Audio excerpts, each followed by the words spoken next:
आपकी पाठ्य पुस्तक में पाठ 14 है रचनाएं। इससे संबंधित दो प्रकार के चित्र बनाने के लिए परीक्षा में आते हैं। एक, दी गई रेखा को विभाजित करना दिए गए अनुपात में, और दूसरा किसी वृत्त के ऊपर स्पर्श रेखाएं खींचना। ये दोनों प्रकार के चित्र मैं आपको आज बनाना सिखाऊंगी। सबसे पहले हम सीखते हैं किसी दी गई रेखा को दिए गए अनुपात में विभाजित करना।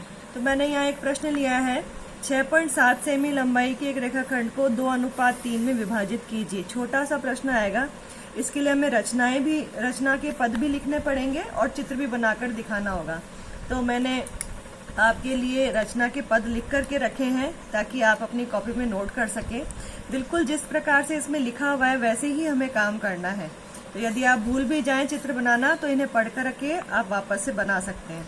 देखिए, सबसे पहले आपको 6.7 सेंटीमीटर लंबाई का रेखाखंड खींचना है। उसके लिए आप ये ध्यान दीजिए कि जो आपका स्केल है इसमें जहाँ 0 अंकित है वहां पर आपको एक पॉइंट लगाना है और उसके बाद 6 के बाद 7 बिंदु गिनने। ये 6.7 मैंने गिन लिया। 2 पॉइंट इसी तरह से दबाकर आप लगाइए, उसके बाद आप लाइन खींच लिए।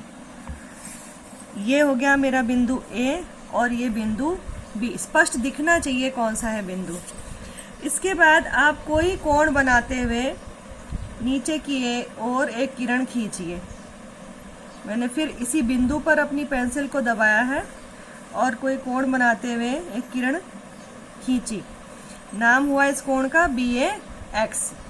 अब आप अपनी सुविधा से कोई भी त्रिज्या लेते हुए, त्रिज्या लेने का मतलब प्रकार को खोलना, और AX यानी नीचे जो हमने अभी किरण खींची इसको 5 बराबर भागों में बांट लीजिए। क्यों बांटे? क्योंकि 2:3 इन दोनों को जोड़ कर लें अपन। तो 2 और 3 कितने हो गए? 5। अब मैं जहां मैंने बिंदु पहले से मार्क कर रखी उसी के ऊपर अपने प्रकार की नोक रखी। प्रकार को इस तरह से पकड़ना है और पहले एक चाप लगाया।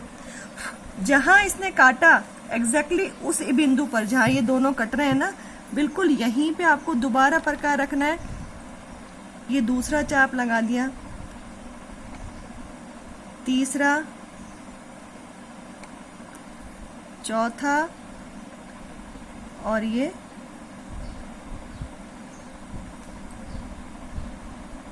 पांचवा। इसके अपन नंबरिंग कर देंगे। P1, P2, P3, P4, P5। ये जो पॉइंट है जहाँ पे इन दोनों ने एक दूसरे को प्रतिच्छेद किया है, इस बिंदु P5 को B से मिला दूंगी। तो स्केल को यूं जमा करके रखेंगे और चेक कर लेंगे कि लाइन इसी के ऊपर से जा रही है, आजू बाजू से नहीं जा रही, और फिर आप एक बार में लाइन खींच दीजिए। तो मैंने यहाँ लिखा है, देखिए BP5 को मिलाइए। BP5 मिल गए।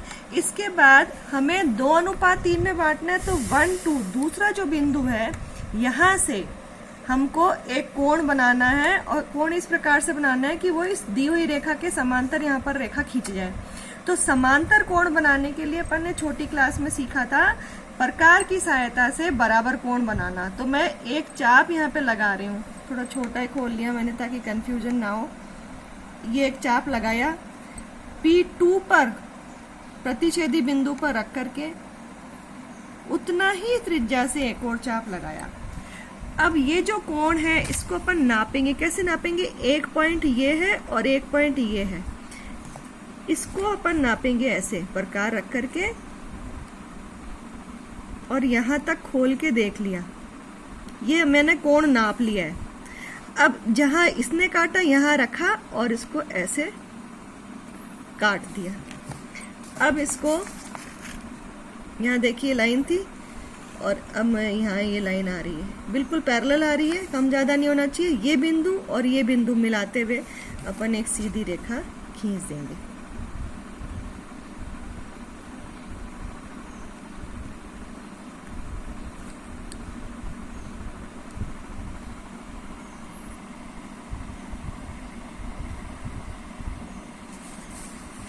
और ये तीर का निशान दर्शाता है कि ये दोनों रेखाएं समांतर है। आपने प्रमेय पढ़ रखी है की समांतर रेखाओं पर दिए गए संगत कोण बराबर होते हैं। ये दोनों संगत कोण हैं, तो हमने पहले से संगत कोण बराबर बनाए हैं, तो हमें जो रेखाएं प्राप्त हुई वो समांतर प्राप्त हुई है, और समांतर रेखाएं इसके ऊपर बराबर अंतर